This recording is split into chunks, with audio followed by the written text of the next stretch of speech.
الحمد لله وكفى وسلام على عباده الذين اصطفى أما بعد قال الله تبارك وتعالى في القرآن المجيد والفرقان الحميد فأعوذ بالله من الشيطان الرجيم بسم الله الرحمن الرحيم والذين جاهدوا فينا لنهدينهم وإن الله لمع المحسنين صدق اللہ العظیم۔ ہاں مبارک ہو انہیں یہ کامیابی یہ خوشی، ہاں مبارک ہو انہیں یہ کامیابی یہ خوشی، بخش دی جن منچلوں نے زندگی کو زندگی۔ ہاں مبارک ہو انہیں یہ کامیابی یہ بہار، ہاں مبارک ہو انہیں یہ کامیابی یہ بہار، بڑھ گیا جن کے عمل سے آدمیت کا وقار۔ جناب صدر، حضرات علماء کرام، معزز سامعین، معزز خواتین حضرات، آج کا یہ پروگرام ملا جلا پروگرام ہے۔ ایک تو یہ پروگرام ہمارے یہ حافظ صاحب جو مکتب میں محنت کرتے ہیں، بچوں پر محنت کرتے ہیں، ان کی کارگزاری کا ہے، اور چونکہ آج 15 اگست ہے، یوم آزادی ہے، اس کی مناسبت سے یہ یوم آزادی کا پروگرام بھی ہے۔ ہمارے ملک کے دو تہوار ہیں، ایک 15 اگست، ایک 26 جنوری۔ جیسے ہمارے مذہبی تہوار ہوتے ہیں، ہم ان میں خوشی مناتے ہیں، ہم لوگ عید و بقرعید پر خوشی مناتے ہیں، برادران وطن ہولی دیوالی پر خوشی مناتے ہیں۔ یہ تہوار وہ ہیں کہ جس میں ہم سب مشترک ہیں، مسلمان بھی اور ہندو بھی، اور سارے بھارت واسی ان دونوں تہواروں میں مشترک ہیں، اور ہم خوشی مناتے ہیں 15 اگست اور 26 جنوری کو۔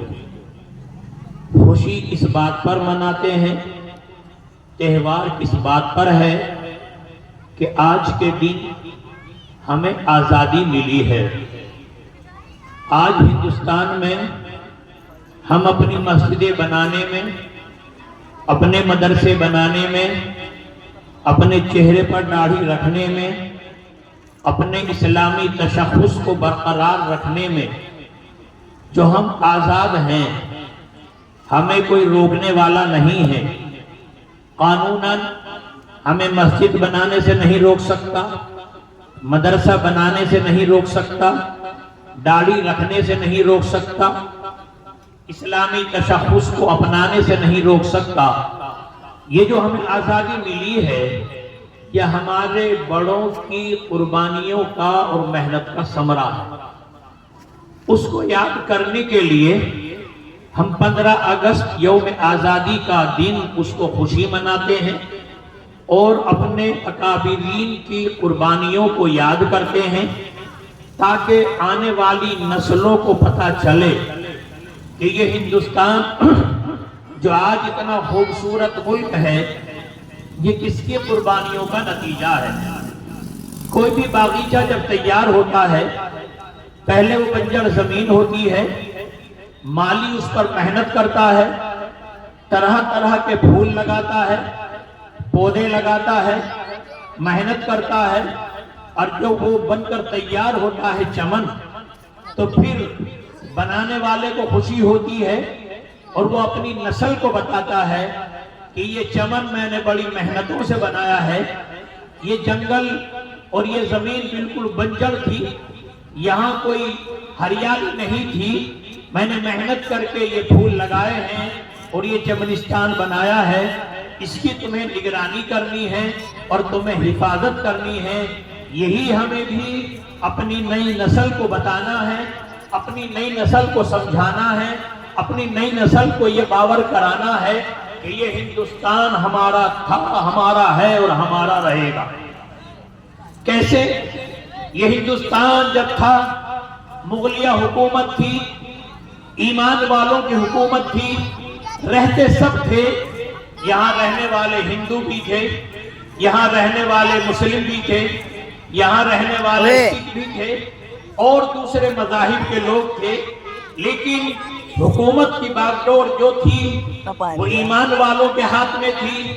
سب کو انصاف ملا کرتا تھا، سب کو پیار ملا کرتا تھا اور سب لوگ ان کا ساتھ دیتے تھے، اور وہ ایسے تھے کہ ہر کسی کو اپنے سینے سے لگاتے تھے۔ اور یہ ملک ایک سونے کی چڑیا کہا جاتا تھا۔ یہاں پر فراوانی تھی، ہر چیز کی یہاں پر خوشی تھی، ہر چیز یہاں پر ملتی تھی۔ یہاں پر الحمدللہ کوئی بھی بھوکا نہیں سوتا تھا، ہر آدمی کو خوشی تھی، اپنے مذہب کی طرف سے بھی آزاد تھا، رہنے کی طرف سے بھی آزاد تھا، کھانے سے بھی آزاد تھا، کسی طرح کی بھی ہمارے ملک میں کوئی دقت نہیں تھی۔ البتہ وہ گوری چمڑی والا، دل کا کالا، وہ برطانیہ والے، وہ انگلینڈ والے، وہ انگریز، وہ بھوکے مرا کرتے تھے، ان کے پاس کھانے کو نہیں ہوا کرتا تھا، وہ ڈر ڈر کے مارے پھرا کرتے تھے، وہ دھکے کھاتے پھرتے تھے کہ کہیں یہاں پہ کچھ مل جائے۔ چنانچہ سن 1498 میں ایک انگریز کا ایک آدمی سمندروں میں گھومتا پھرتا ہندوستان آ گیا۔ ہندوستان میں اس نے دیکھا کہ یہاں تو لہلہاتے باب ہیں، یہاں تو فراوانی ہے، ہر چیز کی یہاں پر فراوانی ہے، کیوں نہ یہاں پر آیا جائے اور یہاں سے کچھ تجارت کا سلسلہ شروع کیا جائے۔ وہ آیا اور آ کر اس نے دیکھا اور وہ چلا گیا، اپنے ساتھیوں کو بتایا، وہ آنا جانا لگا رہا۔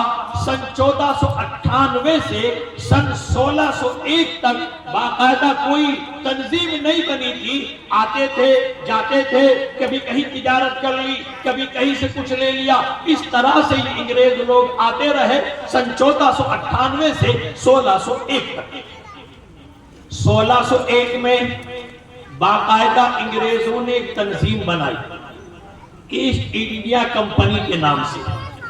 1601 میں وہ ہندوستان آئے، اس وقت شاہ جہاں کا دور تھا۔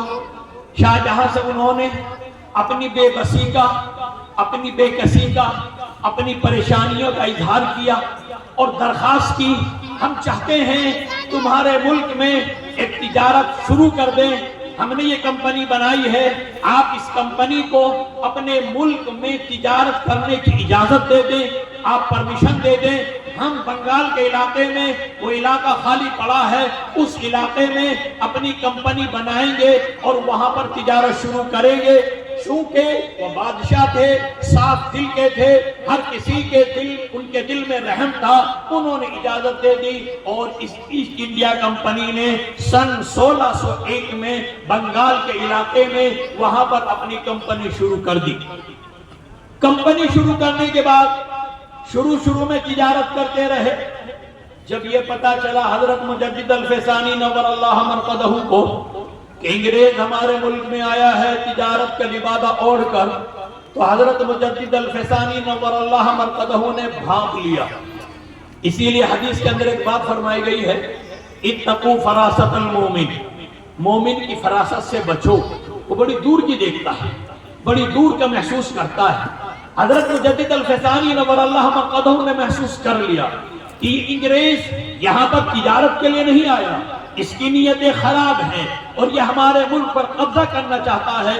چنانچہ حضرت مجدد صاحب نے جب یہ بات لوگوں کو بتائی تو لوگوں کی سمجھ میں یہ بات نہیں آئی، نظر انداز کر دی بات، لیکن اس کا چونکہ مقصد تھا، اس نے وہاں پر اپنے پنجے جمانے شروع کرے، باقاعدہ اپنے پنجے جمائے، بنگال میں پنجے جما دیے اور سن 1701 میں باقاعدہ انہوں نے پنجے جما دیے اور وہاں پر کام کرنا شروع کر دیا۔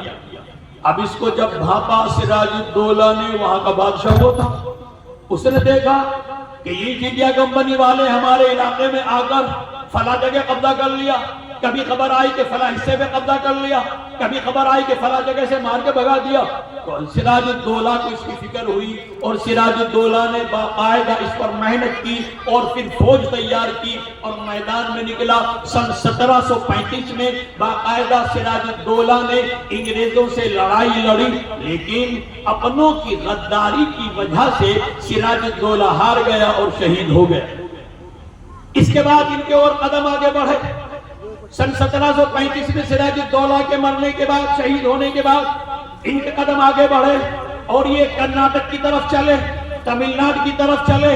وہاں پر حیدر علی تھا، حیدر علی نے باقاعدہ ان کا مقابلہ کیا اور حیدر علی نے اپنے بیٹے ٹیپو سلطان کو تیار کیا، پھر انہوں نے اس کا باقاعدہ مقابلہ کیا۔ راستہ روکتے رہے، راستے میں رکاوٹیں ڈالتے رہے، انگریزوں کے دانت کھٹے کرتے رہے۔ ایک دن آیا 1799 کا، انگریز نے سری رنگا پٹن کو چاروں طرف سے گھیر لیا۔ بڑھتے بڑھتے قدم بڑھاتے رہے، چاروں طرف سے گھیر لیا، محاصرہ کر لیا۔ ہمت نہیں تھی کہ وہ انگریز قلعے پر قبضہ کر لے۔ قلعہ بہت مضبوط تھا، قلعہ بہت پاور والا تھا۔ انگریزوں کی ہمت نہ ہوئی کہ وہ قلعے پر آ کر حملہ کر دے۔ کوشش کرتے رہے، ناکام ہوتے رہے، لیکن پھر وہی اپنوں کی غداری۔ قلعے کا ایک کونا کمزور تھا، دیواریں کمزور تھی، وہ کسی کو پتہ نہیں تھا۔ اندر کا رہنے والا میر ساجد، جس پر ٹیپو سلطان کو بہت بھروسہ تھا اور رازدار تھا، میر ساجد نے پیغام بھیج دیا کہ قلعے کے فلاں حصے کی دیوار کمزور ہے، اس دیوار پر حملہ کر دو اور وہاں سے اندر داخل ہو جاؤ۔ چنانچہ انگریز نے وہ دیوار توڑی اور ادھر سے قلعے میں داخل ہو گئی انگریز کی فوج اور پھر ٹیپو سلطان سے مقابلہ ہوا۔ آخر ٹیپو سلطان کی فوج ماری گئی، ٹیپو سلطان بھی شہید ہو گئے۔ لیکن اللہ تبارک و تعالیٰ نے جو رعب دیا ایمان والے کو، میں کہا کرتا ہوں عام طور سے تقریروں میں کہ یہ رعب کا جو ہتھیار ہے یہ دنیا میں کہیں نہیں ملتا، یہ اللہ کی طرف سے آتا ہے اور یہ ہر اس ایمان والے کو ملتا ہے جس کی زندگی شریعت کے مطابق ہو، جس کی زندگی سنت کے مطابق ہو، اس کو یہ رعب ملتا ہے، یہ ہتھیار رعب والا اس کو ملتا ہے۔ چنانچہ ٹیپو سلطان جو تہجد کا پابند تھا، سنتوں کا پابند تھا، آج اگر وہ میدان میں گرا ہے اور اس کے بدن سے خون نکلنے لگا ہے اور بظاہر وہ گر گیا ہے اور بظاہر وہ شہید ہو گیا ہے، لیکن ابھی رمق باقی ہے۔ انگریزوں نے آ کر ان کے قریب آئے، انگریز پھرتے مرتے بھی، ٹیپو سلطان نے کئی انگریزوں کو مار دیا۔ اب انگریز ڈر گئے، حالانکہ ٹیپو سلطان کی روح نکل چکی ہے، بدن میں جان نہیں ہے، مگر پھر بھی ڈر ہے ان کو کہ کہیں ابھی بھی اٹھ کر مار نہ دے، کہیں ابھی بھی تلوار چلا نہ دے۔ رعب دبدبا انگریز کے اوپر چھایا ہوا ہے۔ چنانچہ دور سے انہوں نے ڈھیلے مار کر ٹیپو سلطان کے بدن میں ڈھیلے مارے، جس سے محسوس ہوا کہ اب ان کی بدن میں جان نہیں ہے۔ تب وہ آئے اور ٹیپو سلطان کی لاش پر آ کر انہوں نے ناچنا شروع کیا، خوشی منانی شروع کی اور یوں کہا آج سے ہندوستان ہمارا ہے۔ اعلان کر دیا۔ اب یہ بھی اعلان کر دیا، اب کوئی راستہ روکنے والا نہیں تھا۔ اب انگریز دلی کی طرف بڑھے۔ دلی میں 1803 میں دلی میں آئے اور دلی پر قبضہ کر کے، اس وقت شاہ عالم کی حکومت تھی، دلی کے لال قلعے پر قبضہ کیا، جہاں مغل پرچم لہراتا تھا وہاں یونین جیک لگایا، مغل پرچم کو ہٹایا اور اعلان کر دیا آج سے ملک یہ بادشاہ کا، مخلوق تو خدا کی، ملک بادشاہ کا، لیکن جو فرمان چلے گا وہ چلے گا کمپنی بہادر کا۔ یہ اعلان کر دیا۔ اب پورا ملک، ہندوستان پورا ملک غلام بن گیا، چونکہ لال قلعہ وہ نشانی ہے جس پر جس کا جھنڈا لگے گا اسی کی بادشاہت مانی جائے گی۔ آج وہاں ترنگا لہراتا ہے، جب تک ترنگا لہراتا رہے گا اور انشاءاللہ لہراتا رہے گا جب تک ہماری حکومت رہے گی۔ چنانچہ یونین جیک لہرا دیا گیا، اعلان کر دیا گیا۔ اب یہ بھی خبر شاہ عبد العزیز نور اللہ مرقدہ کو پہنچی، چونکہ شاہ عبد العزیز کے دل میں اپنے باپ شاہ ولی اللہ کا جذبہ تھا، اور شاہ ولی اللہ رحمۃ اللہ علیہ میں حضرت مجدد الف ثانی نور اللہ مرقدہ کا جذبہ تھا. جیسے ہی یہ خبر شاہ عبدالعزیز کو پہنچی، جبکہ ہندوستان پر انگریز قابض ہو چکا تھا، کسی کی ہمت نہیں تھی کہ انگریز کے خلاف کچھ بول سکے، انگریز کے خلاف کچھ کہہ سکے، سارے ملک پر ان کا قبضہ ہو چکا تھا. لیکن وہ بوریا نشین، اس نے جب یہ دیکھا فوراً فتویٰ جاری کر دیا کہ آج سے یہ ملک غلام ہو گیا، ہمارا یہ ملک ہندوستان دار الحرب ہو گیا، اب ہر ایک پر یہاں پر جہاد کرنا لازم ہو گیا، ہر ایک پر جہاد کرنا فرض ہو گیا. اب چنانچہ یہ جہاد کا جب اعلان ہوا تو سب ایمان والوں میں کھلبلی مچ گئی. ایک طرح سے انگریز کی دشمنی گھروں میں، دلوں میں آگ لگ گئی، چنگاری جلنے لگی. اور اسی پر بس نہیں کیا شاہ عبدالعزیز نور اللہ مرقدہ نے، بلکہ سن 1858 میں، سن 1818 میں اپنے خادم خاص، اپنے خلیفہ حضرت سید شہید احمد رحمت اللہ علیہ اور ان کے ساتھی حضرت مولانا اسماعیل شہید رحمت اللہ علیہ، جو شاہ عبدالعزیز نور اللہ مرقدہ کے تربیت یافتہ تھے اور ان کے جانشین ہیں، ان کو باقاعدہ تیار کیا اور ان سے کہا یہاں بیٹھے کام نہیں چلے گا، اب خانقاہ میں بیٹھنے سے کام نہیں چلے گا، اب باہر نکلو اور باہر نکل کر تیاری کرو. چنانچہ سید احمد شہید اپنے قافلے کو لے کر سب سے پہلے ہمارے غازی آباد میں تشریف لائے، سب سے پہلے غازی آباد میں آئے، یہاں سے سفر شروع کیا اور پھر جاتے رہے، لوگوں کو تیار کرتے رہے، فوج تیار کرتے رہے. سن 1835 میں بالا کوٹ کے میدان میں حضرت سید احمد شہید نے شہادت کا نذرانہ پیش کیا. انہوں نے جام شہادت کیا اور سید احمد شہید اسماعیل شہید رحمت اللہ علیہ وہ بھی شہید ہو گئے. تحریک ٹھنڈی پڑی مگر ختم نہیں ہوئی، چنگاری جلتی رہی. اور جب چنگاری رہتی ہے تو کبھی بھی وہ چنگاری شعلے جوخانہ بن جاتی ہے. کانپور سے آپ حضرات تنور کو دیکھتے ہیں، اگر تنور کو 2 دن کے لیے بند کر دیا جائے اور اس کے بعد پھر نیچے کی راکھ کو کریل کر اس میں لکڑی ڈال دی جائے اور ہوا لگائی جائے تو وہ لکڑیاں جلنی شروع ہو جاتی ہیں. چنگاری کا یہ کام ہوتا ہے. چنگاری ایمان والوں کے دل میں جلتی رہی، چنگاری ایمان والوں کے دل میں شمع روشن کرتی رہی.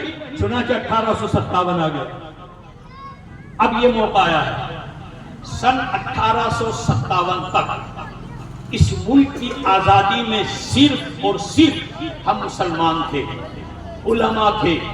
سن 1857 تک کوئی ہمارا ساتھ دینے والا نہیں تھا، کسی نے ہمارا ساتھ نہیں دیا. 1857 میں ہم ساتھ ہوئے اور وہ بھی کس بنیاد پر؟ انگریز نے ایک کارتوس چلایا تھا، اس کارتوس کو منہ سے کھولا جاتا تھا. اس کارتوس میں گائے اور سور کی چربی استعمال کی تھی.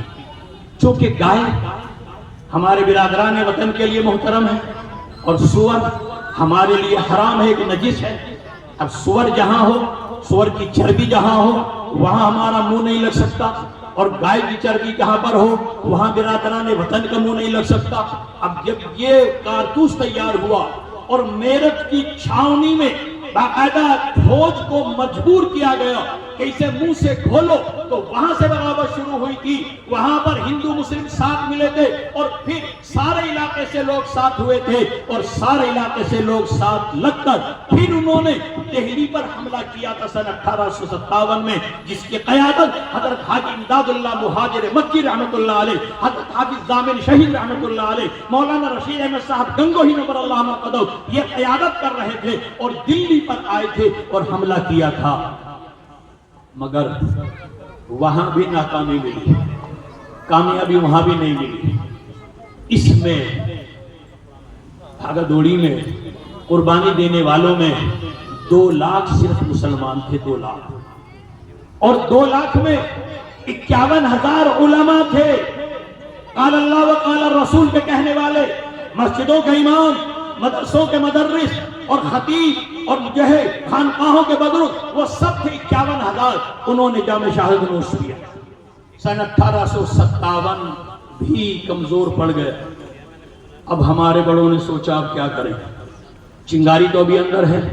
چنانچہ 1866 میں دیوبند میں ایک مکتب کی بنیاد رکھی گئی، باقاعدہ عمارت نہیں بنائی، ایک درخت ہے انار کا، آج بھی ہے وہ چھپرا مسجد میں، بے شک وہ سوکھ رہا ہے، لیکن اسی کے نیچے ایک پڑھانے والے محمود اور ایک پڑھنے والے محمود دونوں بیٹھ گئے اور مکتب کی اور مدرسے کی بنیاد شروع ہوئی۔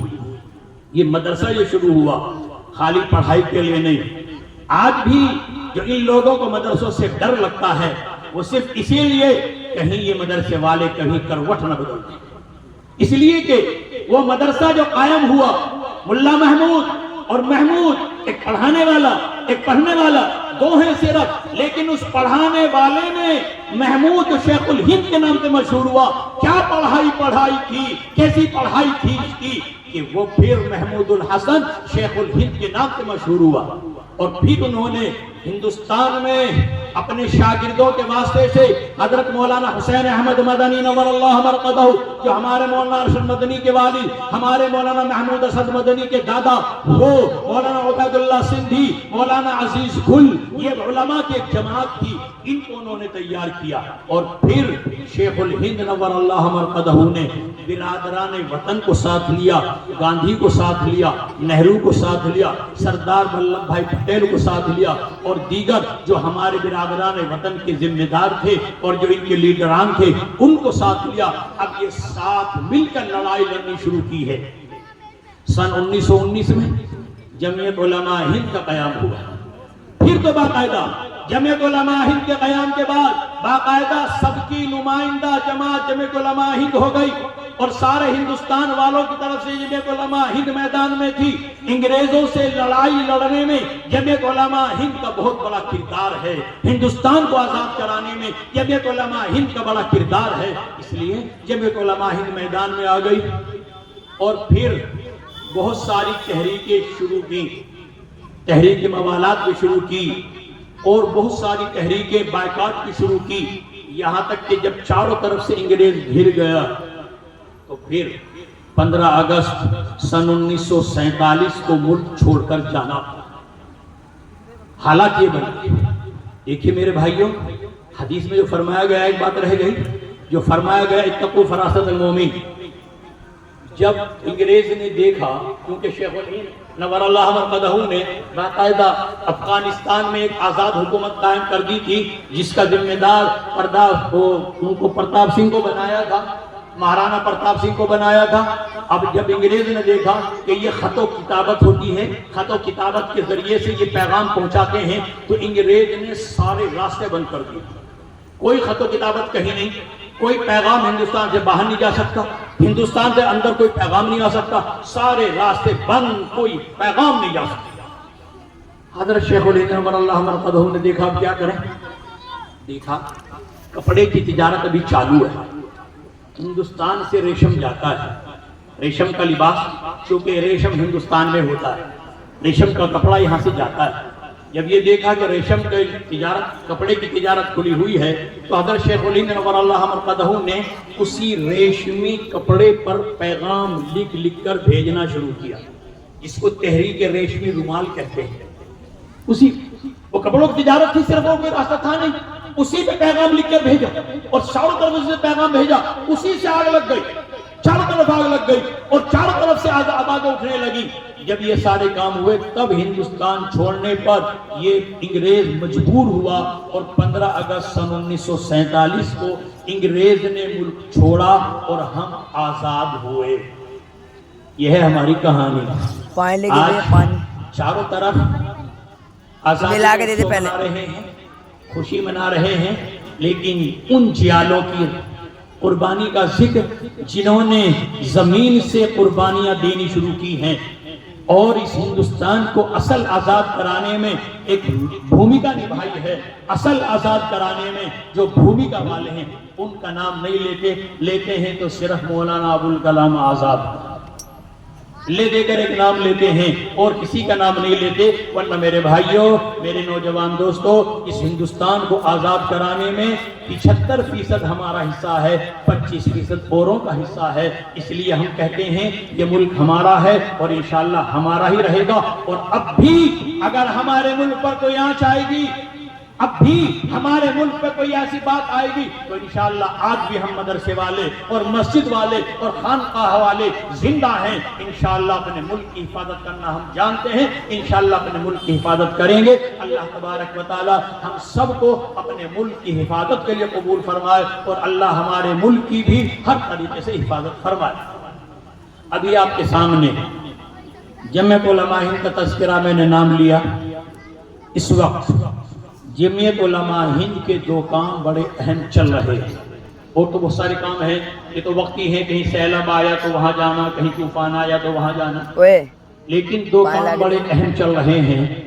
اگر ہم اس میں ساتھ دیں تو انشاءاللہ بہت بڑا فائدہ ہوگا اور چند دنوں کے بعد ہی حالات آپ بدلتے ہوئے محسوس کریں گے. ایک تو ہے مکتب کا نظام جو آپ کے ہاں چل رہا ہے, بڑی بنیادی چیز ہے, یہ ریڑھ کی ہڈی ہے. یہ مکتب, یہ بچے جب قرآن پڑھیں گے, حدیث پڑھیں گے, ایمان کو پڑھیں گے, ایمانیات کو پڑھیں گے, تو پھر یہی انشاءاللہ آگے چل کر مستقبل میں ہمارے دین کے داعی بنیں گے. میرے بھائیوں, آج جو کوشش ہو رہی ہے, آج ہمارے مسلم بھائیوں کو, مسلم نوجوانوں کو, مسلم بہنوں کو مرتد بنانے کی کوشش کی جا رہی ہے, ایمان چھیننے کی کوشش کی جا رہی ہے. اسی لیے آپ لوگ تو اپنے گھروں میں رہتے ہیں, ہم لوگ فیلڈ میں رہتے ہیں, ہمیں معلوم ہے کہ آج کالجوں میں, یونیورسٹیوں میں کتنی لڑکیاں مرتد ہو کر غیروں کے ساتھ جا رہی ہیں اور ان کا انجام صرف 2 ہیں. یہاں میری مائیں اور بہنیں بھی بیٹھی ہیں, وہ بھی کان کھول کے سن لیں. جو لڑکی مرتد ہو کر جاتی ہے اور غیروں میں جاتی ہے, اس کے انجام صرف 2 ہیں, یا تو وہ قتل ہے یا پھر اس کا اڈا فواحش خانہ. کوئی تیسری جگہ نہیں ہے. اس کو طوائفوں میں پہنچا دیا جاتا ہے یا اس کو قتل کر دیا جاتا ہے, اس کے علاوہ کوئی اور نہیں ہوتا. اس لیے ہمیں اپنی بچیوں کی حفاظت کرنی ہے اور ان ننھے بچوں کو دین سکھانا ہے. دین سکھائیں گے تو پھر وہ شکل نہیں آئے گی جو ابھی بچوں نے ایک پروگرام پیش کیا تھا, جس کو سن کر میرے آنسو رکے نہیں. وہ چھوٹی سی بچی اپنی ماں سے سوال کر رہی تھی کہ تو نے مجھے اپنے پیٹ میں کیوں مارا. بچیوں نے پروگرام پیش کیا تھا اور وہ یہی میسج تھا ان ماؤں کو, ان باپوں کو, کہ تم یہ سمجھ کر کہ میں بچی ہوں, میں تمہارے اوپر بھاری پڑوں گی, تم مجھے ماں کے پیٹ میں مار دیتے ہو, قتل کر دیتے ہو, کیا جرم تھا میرا. اسی لیے کل قیامت میں اللہ پوچھے گا, بچوں سے کہے گا اور بچے پوچھیں گے بتاؤ کیوں مجھے قتل کیا, میرا کیا گناہ تھا. اگر ہم ان کو تعلیم دیں گے تو انشاءاللہ پھر یہ صورت نہیں آئے گی. پھر یہ ہوگا کہ جو بھی اللہ نے دیا ہے اللہ نے اپنی فضل سے دیا ہے. لہذا نرزقکم وإیاہم, قرآن کہتا ہے ارے روزی تمہیں بھی دیتا ہوں, ان کو بھی دوں گا, جس کو میں پیدا کر رہا ہوں اس کے حصے کی روزی دوں گا. لیکن شرط یہ ہے, آج ہم بچیوں کے رشتے میں جو پریشانیاں ہمیں آ رہی ہیں, اس لیے کہ ہمارے گھروں میں بچیوں کی تربیت صحیح نہیں ہو رہی ہے. اگر کسی کو یہ معلوم ہو جائے فلاں گھر کی بچی بہت اچھی ہے, تربیت والی ہے, وہ خدمت کرنے والی ہے اور گھر کو چلانے والی ہے, بہت نیک بچی ہے, تو انشاءاللہ اس بچی کے رشتے خوب آئیں گے. ایسی بات نہیں کہ نہیں آتے, رشتے آتے ہیں. تو اس لیے ایک تو یہ ہوگا کہ ہماری بچیاں بڑی ہو کر ایمان جانے سے محفوظ رہیں گی, اور یہ پیٹ والی بچیاں بھی یہ محفوظ رہیں گی. یہ ماں باپ ان کو ماریں گے نہیں اگر یہ قرآن کی تعلیم ہمارے پاس ہوگی. دوسرا کام جو جمعیت بہت اہمیت کے ساتھ کر رہی ہے, وہ خاص طور سے آج کل کے ہمارے نوجوانوں کو. میرے بھائیوں, آپ حضرات نے آج تک اگر کہیں موب لنچنگ دیکھی ہے تو آپ حضرات خود بتائیں, کسی بھی موب لنچنگ میں الا ماشاءاللہ گولی سے یا چاقوں سے بہت کم مارا گیا ہے. عام طور سے لات گھونسے لاٹھی ڈنڈا انہی سے مار مار کر قتل کر دیا جاتا ہے, مار دیا جاتا ہے. اگر ہم اپنے نوجوانوں کو جو نشے کے عادی ہو گئے ہیں, راتوں کو موبائل میں لگے رہتے ہیں, دن میں یہ سوتے رہتے ہیں, ان کا بدن بالکل بیکار ہو چکا ہے, اگر ہم ان کو جمعیت یوتھ کلب سے جوڑ دیں 2 فائدے ہوں گے. ایک فائدہ تو یہ ہوگا کہ یہ کم سے کم اپنے محلے میں, اپنے گلی کوچوں میں, اپنے شہر میں, اپنے قصبے میں کوئی آفتہ آئے گی, کوئی مصیبت آئے گی تو وہاں سیوا کرنے والے بن جائیں گے. وہ طریقے ان کو بتائے جائیں گے کس طریقے سے تم لوگوں کی سیوا کر سکتے ہو.